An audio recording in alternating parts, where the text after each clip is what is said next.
நெஞ்சை கூட அமுதமாக்கி நம்மை காக்கும் வேர். அந்த வேர் இருக்கும் போது நமக்கு வினைகள் என்பதேது? வாழி நலம் சூழ என்றே வரம் தரும் குருபரன் கைவேல் இருக்கும் போது நமக்கு வினைகள் என்பதேது?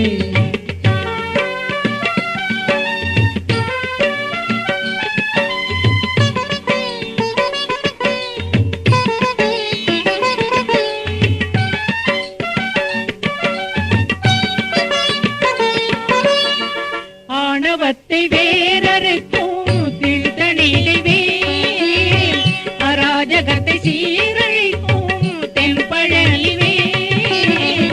ஆணவத்தை வேறறுக்கும் திருத்தணிகை வேல், அராஜகத்தை சீரழிக்கும் தென்பழனி வேல். வீழ்பழிகள் தீர்த்து வைக்கும் சுவாமி மலை வேல்.